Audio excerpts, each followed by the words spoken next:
like to invite all of our panelists and speakers up to the panel so we have time for a few questions. Yeah, we missed Pedro's picture. I saw that. You know what he looks like. But we know what he looks like, right? So, and what I'd like to do is have all the panelists that are just joining us introduce themselves and just tell you a little bit about themselves and maybe some of the projects they're working on, so the audience knows what types of questions to ask them.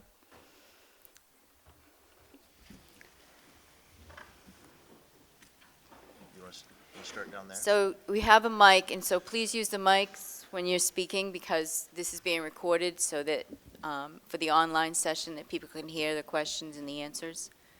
So is there anybody that has a question? We see some hands. We have one right here. That's good.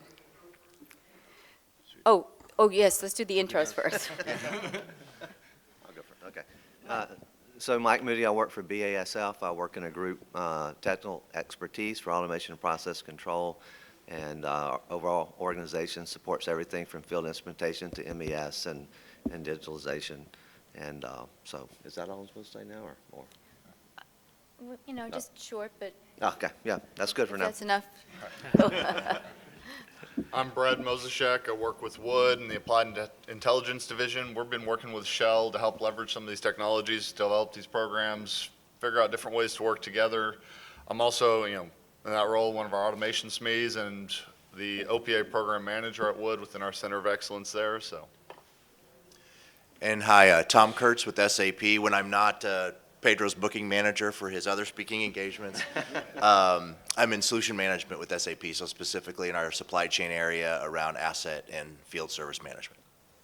Okay, so let's welcome our new crowd. Thank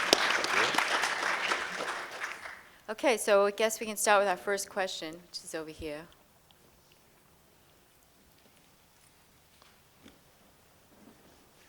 Yeah, Richard Rolke from Dow Chemical, and I had a Dow leader, senior leader, a few years back once mentioned to us that his vision was to have a plant operated with one operator and one dog, and the dog was to keep the operator from touching the board. So, so I think for maybe directed more towards Shell is, how close are you to the vision, and do you see some differentiation between maybe more simplistic facilities versus more complex type of facilities? I think it's important to realize that not all our assets will achieve the 100% autonomous operations. So, basically, we've launched this, I mentioned about the right level of automations assessment that will help us understand where we are today and where we're heading in a particular asset. So that will determine the readiness of the asset to have, especially on our brownfield assets, the readiness to achieve or put a roadmap to achieve that aspiration. So, like I mentioned, it's a journey, and that journey is still work in progress. Yeah. Okay. Okay, well, while we're waiting for some other questions, I have a question for Mike, actually. At BASF, what new technologies have you been implementing or are you implementing? And what are some of the results or expected results of these technologies? Okay, so I thought about this, and there's a number of things. A lot of the things have been mentioned all week. We've been involved in to different degrees, whether it's the drones or digital twins or vertical integrations, et cetera. So those are very good, not so much in my direct involvement, but some other technologies that we're really looking at, the Ethernet APL. Jan spoke on this the other afternoon, and module type package, some of these technologies, and we're also following the OPA. One of the things, though, that we were talking about yesterday that we did that was pretty interesting from a different team, we were just kind of brainstorming in our organization, and we had a team and a focus where we had a budget we could do internal projects, and one of the things we took on was, everybody has safety incident investigation reports and things. Goes into these big databases, and then what do you do with it? Maybe we get some little report out every once in a while that we can go in, or you can dig into it. So we went and did some things and used data scientists in BASF to go and extract the data out, and we went through several iterations of developing keywords And so that we get automatic emails to the subject matter experts in different fields, whether it's a safety issue, a mechanical equipment or piping issue, instrument issue, et cetera, whatever it is. But so that these things would go to the right people so that we'd be aware of them and we could reach out proactively instead of finding out about it later. And then the next phase of it that we're starting in now, instead of just using keyword triggers, is to actually use some machine learning. And they described it as kind of how a baby learns to talk. And so we just give iterative feedback as things come. Yes, that was pertinent. No, it was not. So then over time, it gets to where it refines it. So at the moment we don't want to miss anything, so we're going to get more than we want. So we get everything that we do want. So in the future, it would be we get what we want, but not very much of what we don't. So, but that's really important because too many times things get too far along the lines before the right people even know about it. People have already come up with their solutions before the right person hears. Okay, do we have any more questions? Well, I think it's morning, so I actually have another question. And this one has to do with the culture. Last month I wrote an article for ARC, and it got picked up by Forbes because it was around the culture and the technology. And so my question to all of you actually is, and especially with these different organizations and groups and the way that they think, do you have different types of cultural issues or cultural things that come up even with the technology in different areas of the world and different global facilities? Do you find differences? Does anybody want to answer that? I would say absolutely. You're going to have a lot of different cultural issues, but the important thing is, and you've heard of this a lot from different people this week, it is all about people. You got to just start communicating. You got to open those channels up. You got to bring in the right people with your groups with the right expertise. Get them together, and people will start talking. We're engineers that want to solve problems, and these are some of the groups that are going to solve some of the world's toughest challenges, and we can do it. I'd like to maybe add to that, Janice, and it's interesting you talk about culture, and it reminds me of something Pedro talked about with, I think a lot of people talk about IT and OT convergence. We hear that all the time. I love how you included ET, and I don't think you're right. A lot of people don't talk about engineering technology, and we see, especially from an operations side, how closely that needs to be related. I'm just curious for your experience at Petrobras, culturally, was that an easy story to tell, and everybody got it, or was it an uphill climb? And maybe the same question for everybody else's experiences is it only about IT/OT convergence, or people realizing that tie to engineering? Pedro? No, it's not. It's not an easy story to tell. Not an easy story to live. I've been to OT, ET, and IT, and it's. I think that the most important thing is to have three basic pillars. The first one is different people. The second one is good conversation, and the third one is a common objective. Common objective, good conversation, different people. This is the key to overcome these difficulties. So I'll add one more point to that. So it's very interesting I like the way you shaped that as well with the three different pillars, three different people, as well from a standpoint of, making people the center of a lot of it. The other piece to consider also is that there's a lot of listening that needs to be part of the effort. So just because something works in one region or with one group of people doesn't mean it will work. You don't just copy and paste. You have to go, yes, take that solution that worked, but listen and see if you want to apply it there before you copy and paste.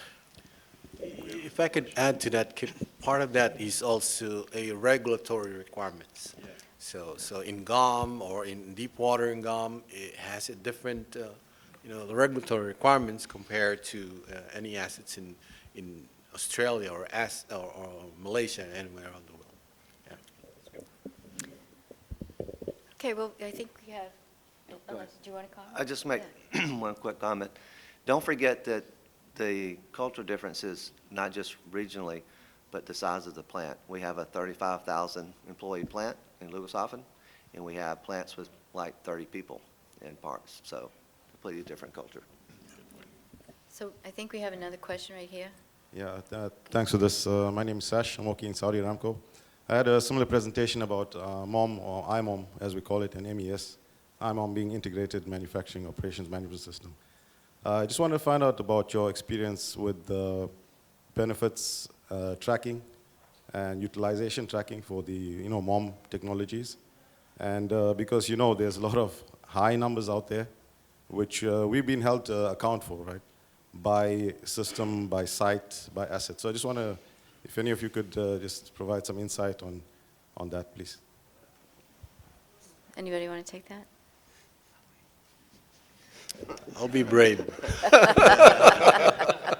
So part of our program called the right level assessment, our asset owners have put together our ambitions, one of which is the no night shift ambition, for example. So we map all the processes and identify which of those processes can be automated.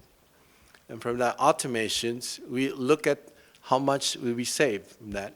I won't mention about the numbers, but those were the numbers that we say, for example, on a normal night shift, you have 6,000 man-hours in a year, and it can be reduced to 1,000 through automations.